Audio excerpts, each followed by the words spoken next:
Hello students, welcome to Shiva school. તો આજે આપણે ગુજરાતીની બુકમાં પેજ નંબર 35 કાઢીશું. સૌથી પહેલાં આપણે અહીંયા લખીશું CW અને અહીંયા લખીશું તારીખ. તો આજે આપણે શબ્દ પસંદ કરી ખાલી જગ્યા પૂરતા શીખીશું. તો આપણને અહીંયા આગળ કૌંસમાં ચિત્રોના નામ આપ્યા છે અને અહીંયા ચિત્રો આપ્યા છે. તો આપણે એની મદદથી આપણે અહીંયા ખાલી જગ્યા પૂરીશું. તો સૌથી પહેલાં અહીંયા છે ખાલી જગ્યા ઘાસ ખાય છે. અહીંયા ચિત્ર આપ્યું છે. અહીંયા છે મૃગ. તો આપણે જોઈશું તો અહીંયા લખ્યું છે મૃગ. તો આપણે અહીંયા લખીશું મૃગ. પછી અહીંયા વાક્ય બનશે મૃગ ઘાસ ખાય. પછી અહીંયા છે વૃક્ષ. તો આપણે અહીંયા વાક્ય વાંચીશું તો ચકલી ખાલી જગ્યા પરથી ઉડી. તો આપણે અહીંયા વૃક્ષ શોધીશું તો અહીંયા આ લખ્યું વૃક્ષ. તો આપણે અહીંયા આવી રીતે લખીશું વૃક્ષ. તો આ વાક્ય બન્યું ચકલી વૃક્ષ પરથી ઉડી. પછી આપણે જોઈશું તો અહીંયા ચિત્ર છે ઋષિ. તો આપણે અહીંયા શોધીશું તો આ લખ્યું અહીંયા ઋષિ. તો આપણે અહીંયા લખીશું આવી રીતે ઋષિ. તો અહીંયા વાક્ય બન્યું ઋષિ યજ્ઞ કરતા. પછી અહીંયા ચિત્ર છે નૃપ. તો આપણે અહીંયા જોઈશું તો આ લખ્યું અહીંયા નૃપ. તો આપણે અહીંયા ખાલી જગ્યામાં લખીશું નૃપ. તો અહીંયા વાક્ય બનશે નૃપ ઉદાર હતા. હવે આપણે અહીંયા ખાલી જગ્યામાં ખૂટતો અક્ષર લખતા શીખીશું. તો સૌથી પહેલાં અહીંયા છે સૃજન. તો આપણે અહીંયા જોઈશું તો કયો અક્ષર ખૂટે છે? તો આગળનો શ્રુ અક્ષર ખૂટે છે. તો આપણે અહીંયા લખીશું આવી રીતે શ્રુ. તો આ શબ્દ બન્યો સૃજન. હવે આપણે અહીંયા જોઈશું તો લખ્યું છે કૃતજ્ઞ. તો આપણે અહીંયા આગળ જોઈશું તો કયો અક્ષર ખૂટે છે? તો અહીંયા કૃ ખૂટે છે. તો આપણે અહીંયા લખીશું કૃ. તો આ શબ્દ બન્યો કૃતજ્ઞ. પછી અહીંયા લખ્યું છે ગૃહમાતા. તો આપણે અહીંયા જોઈશું તો કયો અક્ષર ખૂટે છે? તો આગળનો અક્ષર ખૂટે છે. તો આપણે અહીંયા લખીશું ગૃહ. તો આપણે અહીંયા જોઈશું તો કયો શબ્દ બન્યો ગૃહમાતા. પછી આગળ અહીંયા લખ્યું છે બૃહદ. તો આપણે જોઈશું તો કયો અક્ષર ખૂટે છે? તો બૃ. તો આપણે અહીંયા લખીશું આવી રીતે બૃ.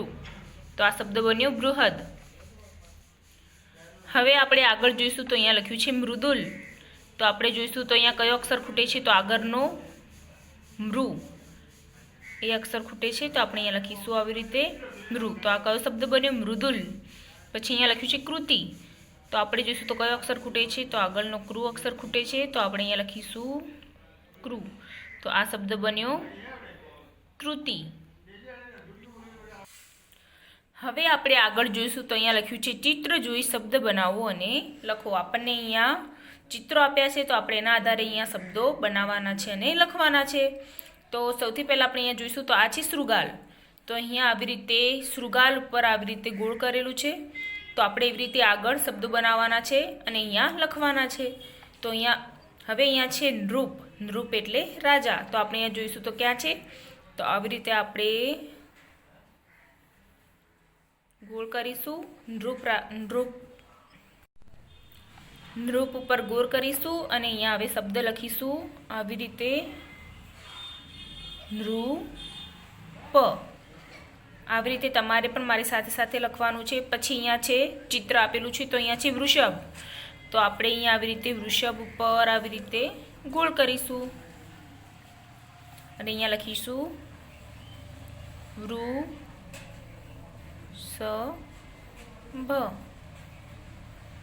પછી અહીંયા જોઈશું તો અહીંયા છે વૃક્ષ. તો આપણે અહીંયા વૃક્ષ શબ્દ શોધીશું. તો આવી રીતે ગોળ કરીશું. પછી અહીંયા લખીશું વૃક્ષ. હવે આપણે આગળ જોઈશું તો અહીંયા છે કૃષક. તો આપણે અહીંયા કૃષક શબ્દ શોધીશું. તો આવી રીતે ગોળ કરીશું કૃષક પર. પછી અહીંયા લખીશું કૃષક. હવે આપણે અહીંયા વાંચો અને લખો એટલે કે વાક્ય વાંચીશું અને લખીશું. તો સૌથી પહેલું વાક્ય છે ભૃગુ ઋષિ હતા. તો આપણે આવી રીતે લખીશું અહીંયા લાઈનમાં ભૃગુ. પછી અહીંયા લખીશું આવી રીતે ઋષિ હતા. અહીંયા પાછળ પૂર્ણ વિરામ કરીશું. હવે અહીંયા આગળ લખીશું, અહીંયા લખ્યું છે નૃપા ગૃહ તરફ આવ, તો આપણે અહીંયા લખીશું નૃપા, અહીંયા અલ્પ વિરામ કરીશું, પછી લખીશું ગૃહ તરફ આવ. હવે આપણે આગળ લખીશું કૃતિ પર કૃપા વરસી, તો આપણે અહીંયા લખીશું આવી રીતે કૃતિ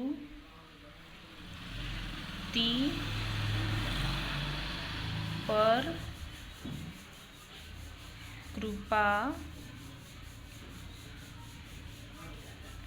વરસી, પછી લખીશું અહીંયા કરીશું પૂર્ણ વિરામ.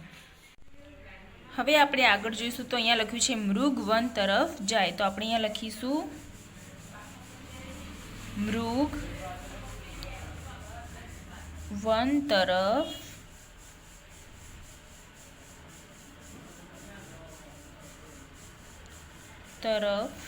જાય,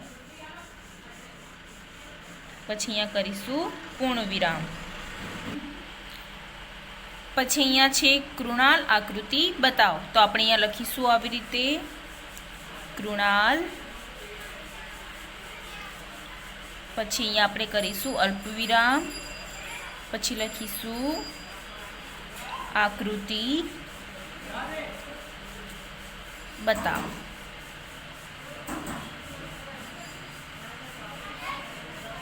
પછી અહીંયા કરીશું પૂર્ણ વિરામ. Thank you.